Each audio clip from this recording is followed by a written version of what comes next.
sanctuaire. Je suis Benita and I think you guys miss me a lot because I miss you. Je suis seule aujourd'hui. I'm here alone because we're missing someone really important. Salut Gloria, I miss you. You need to be here with me. Dans ton sanctuaire, c'est pas seulement le partage, c'est pas seulement les débats, mais on a aussi les rubriques des témoignages. Il a accepté de partager son témoignage avec nous. Il s'appelle le frère Chris et il vit à Seattle, Washington. Dans son témoignage, le frère Chris nous parle de sa vie chrétienne. Shalom, peuple de Dieu de partout. Je vous dis premièrement merci pour cette opportunité que vous m'avez donnée de partager mon histoire dans ces plateformes que vous avez. Merci beaucoup. Que Dieu vous bénisse pour ça. Alors, moi, c'est le frère Chris Lopinda, né au Congo, bien sûr, Congo-Kinshasa. Je suis né de papa André Ingombe et de maman Malo Boni. Alors, ça fait déjà pas mal de temps que je suis ici aux États-Unis. Ça va faire, je pense, en novembre, ça va faire 5 ans. Et aujourd'hui, j'ai choisi de vous partager mon histoire, mon témoignage, que je peux dire. Alors, je vais un peu parler de mon enfance. J'ai grandi au Congo, comme je l'ai dit, à Kinshasa plus précisément. Alors, je n'ai pas été comme les autres peuvent le dire. J'étais un enfant plutôt timide. Je ne parlais pas beaucoup. J'étais vraiment réservé, beaucoup réservé d'ailleurs. Je fais mes études au Congo. J'ai fait la littéraire. J'ai fini au collège Bosembo, sur Lingwala, sur l'avenue 24, ceux qui connaissent, ou actuellement on l'appelle l'avenue de délivrance, un truc comme ça. Alors, j'ai fait aussi les universités là-bas au Congo. Pendant 2 ans, j'essayais d'étudier à l'université. Et après ça, j'ai eu cette opportunité de venir dans ces pays. À part ça, je vais parler un peu de... C'est un peu ça ce que je fais comme études. Et quand je suis venu ici, j'ai bien sûr continué avec mes études. Mais ça, c'est notre histoire. Et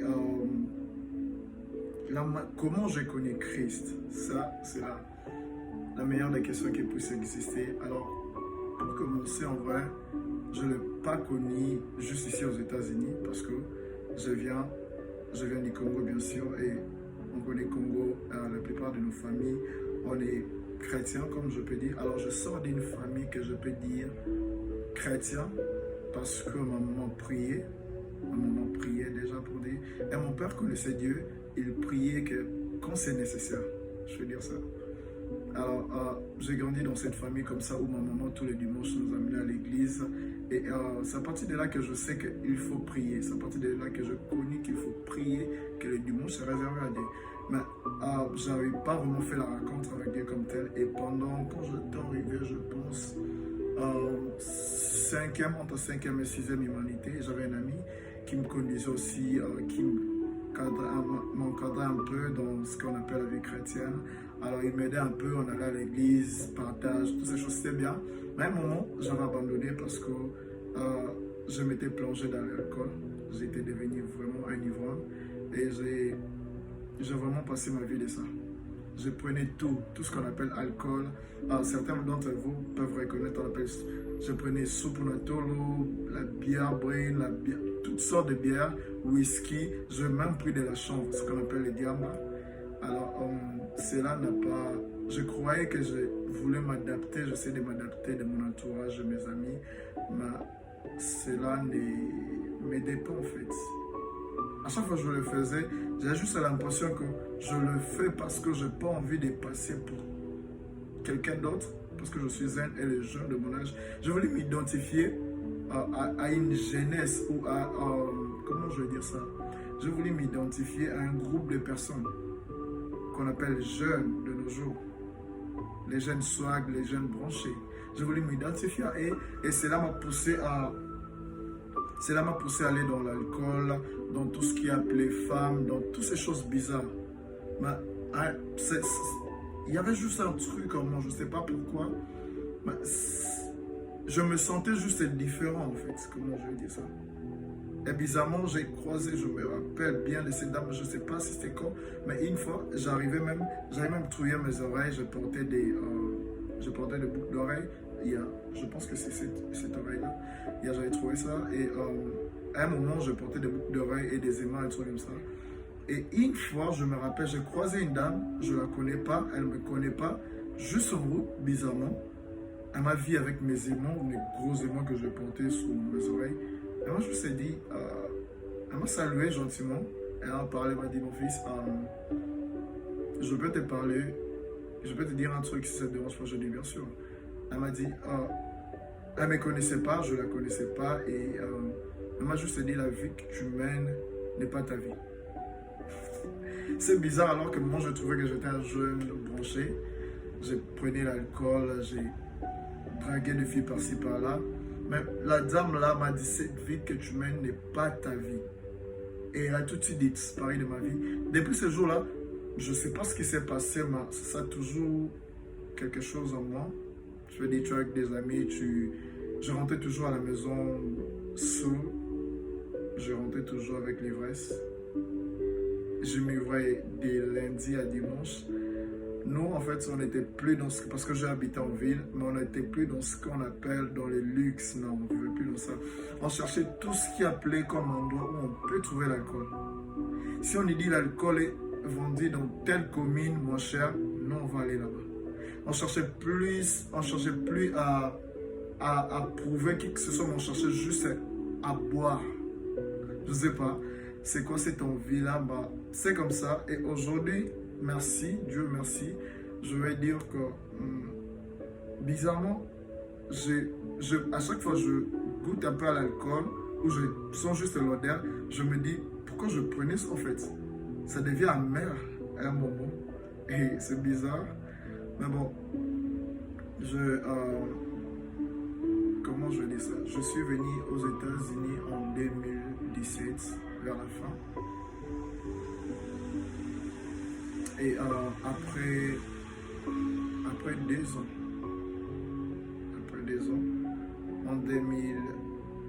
après 3 ans, pardon, en 2020, j'ai croisé une personne spéciale qui m'est vraiment très chère. Elle a bouleversé ma vie en fait. J'étais toujours dans l'ambiance, même si, en fait, ma décision, moi, quand je suis arrivé, si j'avais dit j'arrête avec l'alcool, et j'avais arrêté parce qu'au Congo, à un moment, j'avais arrêté mes études. Mais quand je suis arrivé ici, je me suis dit, je vais reprendre avec mes études, je vais prendre ma vie en charge parce que je m'étais dit, c'est une deuxième chance que j'ai dans la vie. Et je l'essayais, mais comme on le dit, la chair est faible. Ça pas trop. Même si je prenais plus l'alcool même si je ne prenais pas l'alcool, je le prenais par occasion. Mais en fait, ça ne marchait pas. J'essayais de mettre ma vie en ordre, mais ça ne marchait pas. J'étais revenu dans ce qu'on appelle la vie des femmes. J'ai dragué des filles sur Internet. Je suis désolé pour certains d'entre vous que j'ai eu à draguer. Excusez-moi, je suis sincèrement désolé. J'ai eu à draguer des filles sur Internet. J'ai eu à faire n'importe quoi. Mais c'est là, il y avait juste un truc. Cela ne me comblait pas en fait. J'ai toujours cherché une amie, j'ai toujours cherché une personne qui va m'amener dans la droiture. Ça a toujours été, comme on dit, mon rêve à l'intérieur de moi, mais je n'ai jamais exprimé ça extérieurement comme ça. Alors, cette personne spéciale dont je vous parle, je ne vais pas vous dire le nom, mais c'est une personne spéciale pour moi. Alors, au moment où je l'ai croisée, j'étais encore dans cette vie, j'avais des locks très longs. Alors, elle m'a accepté d'abord comme j'étais. Mais après ça, elle a commencé à me changer. Elle a commencé à me montrer ce chemin qui est la vie chrétienne. Parce que comme je partais à l'église, je suivais cette vie chrétienne, mais je n'étais pas baptisé. Jusqu'à présent, je n'ai jamais reçu le baptême, jusqu'à arriver en ce pays. Donc, j'ai reçu mon baptême en 2001, je me rappelle bien, 2001, le 17 juin 2021, pardon. Le 17 juin 2021, c'est là que j'ai reçu mon baptême. Et cette personne m'a conduit, vraiment m'a poussé, comme on le dit, dans cette vie brutalement. J'ai atterri dans la vie chrétienne sans base, sans rien du tout. Et j'ai croisé un papa, j'ai croisé un monsieur, ou que dirais-je, un papa, qui est Papa Aurine Bouyamba. Il m'a... Des fois, je n'aimais pas sa façon de m'exposer. Ça m'était pas vraiment dans mon zone, dans mon élément, parce que comme je vous l'ai dit, moi je suis une personne de nature timide. Alors lui m'a pris et m'a exposé comme ça dans la vie chrétienne. Il a commencé à me former et à me mettre à l'avant, genre devant les gens comme ça. Alors que je lui ai posé une question un jour, je dis, pourquoi en fait parce que je suis modérateur aussi à l'église. Alors un jour je lui ai posé la question, papa, pourquoi vous m'avez poussé à être modérateur alors que je n'ai même pas reçu l'Esprit sur moi. Il y a d'autres qui parlent directement avec Christ qui ont reçu la grâce. Mais moi, je n'ai pas ça. Et je sais que la Bible n'est pas avant de faire quoi que ce soit ou avant de devenir même modérateur. Il faut être conduit par l'Esprit, il faut être en communion avec Dieu. Mais moi, je ne le suis pas. Pourquoi vous m'exposez comme ça? Pourquoi vous m'envoyez être là devant les gens, prier alors que je n'ai pas laissé cet esprit en moi? Il m'a dit une chose qui m'a beaucoup touché. Il m'a dit, le Saint-Esprit, on les reçoit dès le jour où tu prends ton baptême. C'est-à-dire dès le jour où tu fais l'immersion dans l'eau et quand tu sors, c'est ce jour-là que tu reçois le baptême, c'est ce jour-là que tu as le Saint-Esprit en toi. Alors, ça a vraiment changé ma vie. Je sais que désormais, je fais beaucoup d'erreurs, mais j'ai croisé un Dieu qui, j'ai eu un moment dans ce pays à souffrir de l'estomac, à beaucoup de maladies qui ont suivi, peu de gens le savent. Mais depuis que j'ai croisé Christ, j'étais quelqu'un qui, quand j'ai des soucis, quand je passe à ma famille, spécialement mon maman, parce qu'elle est encore au pays, j'avais des soucis, j'avais l'estomac, mais depuis que j'ai croisé Christ, je ne vais pas dire que ma vie est devenue meilleure, non, je ne vais pas dire ça. J'ai traversé d'ailleurs des moments plus durs qu'avant, mais je n'ai plus jamais souffert de l'estomac. Je n'ai plus jamais souffert de l'estomac ou de quoi que ce soit comme maladie. Étant enfant, j'ai souffert de l'épilepsie ou comme on dit malade d'Abibuka-Buka. J'ai souffert de la tuberculose. J'ai souffert de beaucoup de maladies. Mais depuis que je suis en Christ, je ne souffre plus. Il n'y a plus aucune maladie qui me dérange. Malgré que la vie continue à frapper, malgré qu'il y a les vents de gauche à droite, mais j'ai réussi une paix que je peux dire dont personne ne m'a jamais donné, dont je n'ai jamais pu recevoir dans ma famille. La paix c'est pourquoi la Bible dit il donne la paix dont le monde ne pourra jamais donner. J'ai compris parce qu'il m'a donné cette paix malgré que je ne touche pas des millions, mais je suis en paix. Je suis en bonne santé. Si vous me voyez ce que je suis aujourd'hui et on vous montre ce que j'étais peut-être dans 5 ou 6 ou back home au pays, vous n'allez pas croire que c'est cette personne qui vous parle là maintenant. J'étais très mince, très noir, ou comme les Kala que je peux dire, très noirci, et parce que je prenais de la bière brune comme je l'ai dit. Alors ça noircit la peau, ça abîme vraiment la peau. J'étais devenu une sorte de quelque chose de très sale. Mais moi je ne me rendais pas compte. Je me disais c'est la vie que les autres mènent, que les jeunes mènent, et je dois être dans cette vie. Mais venir à Christ a été pour moi une sorte de délivrance. Comme il dit, venez à moi, vous êtes chargés, fatigués, je vous donnerai du repos. Il m'a donné du repos, sincèrement. Et l'un de mes passages préférés dans la Bible, dans 1 Samuel, qui parle de l'histoire de Anne. Je ne sais pas, mais j'aime cette histoire parce que je regarde comment cette dame a souffert. En une journée, cette dame a été déchargée. Avant même de recevoir sa bénédiction, elle a été déchargée, elle a été consolée. Voilà pourquoi la Bible dit que Christ, c'est le consolateur. Il est le vrai consolateur. Peut-être que toi, tu es là, tu me suis, tu suis cette émission. J'aimerais te parler. J'aimerais te parler en tant que ton frère, en tant qu'un ami. Sache que peu importe ce que tu as eu à faire dans le passé, peu importe, tu as eu à tuer une personne. Tu as eu à avorter. Tu es ivrogne, tu es polygame, tu sors avec plusieurs hommes, plusieurs femmes. Tu vis dans la vie dont tu mènes, mais tu sens que ça ne remplit pas tes désirs. Tu sors avec plusieurs filles, mais tu sens que ces filles-là ne remplissent pas ce que tu as. Ils ne remplissent pas le vide en toi. Tu sors avec plusieurs garçons, mais tu sens que ces garçons-là ne remplissent pas les désirs ou l'envie que tu as en toi. Viens en Christ.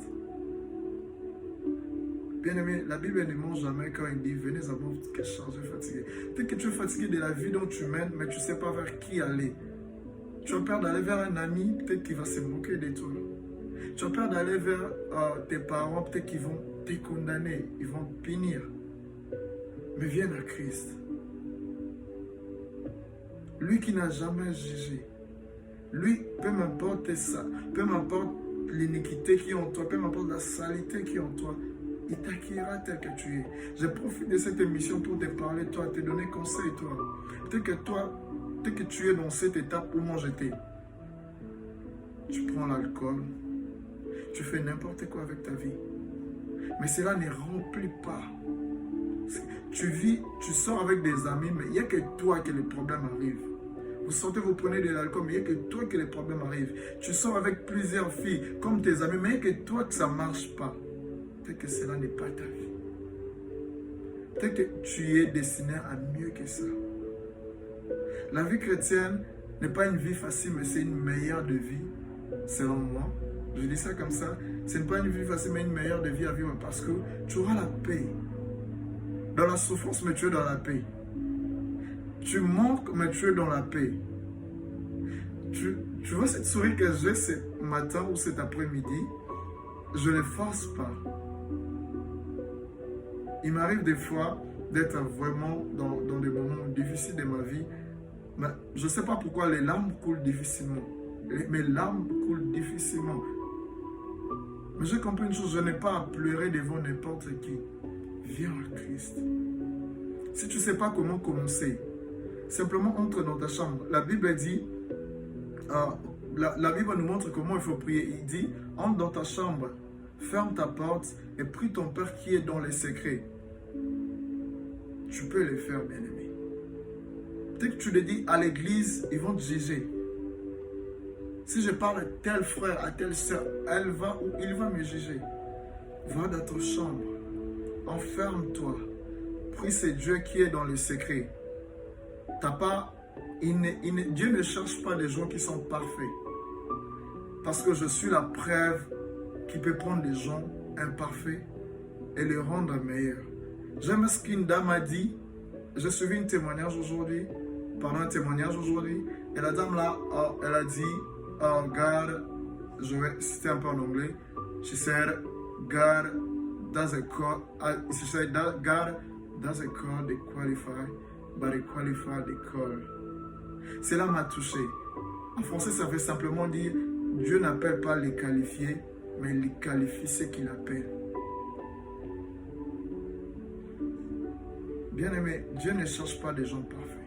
Parce qu'il n'est pas venu pour des gens parfaits. Il dit qu'il est le médecin qui est venu pour des gens malades. Toi, tu es malade. Physiquement parlant, ça ne va pas. Spirituellement parlant, tu as un problème. Mentalement parlant, financièrement, tu as un problème. Va chez les docteurs des docteurs. Il est là, prêt à te soigner. Juste à condition que tu t'ouvres à lui. Peut-être que c'est ton cas. Je te conseille sincèrement, pas de venir me parler moi parce que je ne suis pas qualifié pour t'aider dans cette situation. Mais va chercher ces dieux-là dans ces lieux secrets. Les dieux qui se cachent dans les lieux secrets. Les dieux que David cherchait dans les déserts. Va chercher ces dieux-là. Les dieux que Moïse allait dans les montagnes, dans les déserts pour chercher. Va lui chercher et il va te soigner. C'était ton frère, Chris. Soyez bénis. Merci. Dieu ne cherche pas les gens parfaits. Yes. Le frère Chris l'a bien dit, Dieu ne cherche pas les gens qui sont parfaits. Mon pasteur me dit à chaque fois, si je peux dire ça, Dieu équipe les gens qui sont disponibles. Si tu es disponible, Dieu va t'équiper. Il s'agit juste de faire le pas vers lui. Fais un pas vers lui. Ouvre-lui ton cœur. Accepte Jésus comme Christ et Sauveur. Et il va te sauver. Et il va changer ta vie. Ta vie ne sera plus le same. Ta vie, it's not gonna be the same. Mais le baron de lingala, vino et kozala, le lingue mon côté. Accepte Jésus aujourd'hui. N'attends pas demain. Demain, la lobby est coquille kozala trop tard. Ça la chaude à ya malam ou l'élo. Mais non là. Parce que Dieu t'attend, il t'attend dans son service, mon frère, ma soeur. Fais un bon choix. Le pasteur Jean-Pierre nous avait dit dans l'émission Abisso à Liboso que le choix de Dieu, le choix de Jésus est le meilleur choix de notre vie. Qu'est-ce que tu attends? Qu'est-ce que tu attends? Frères et sœurs, fais un bon choix. Accepte Jésus comme Christ et Sauveur. C'est le meilleur choix.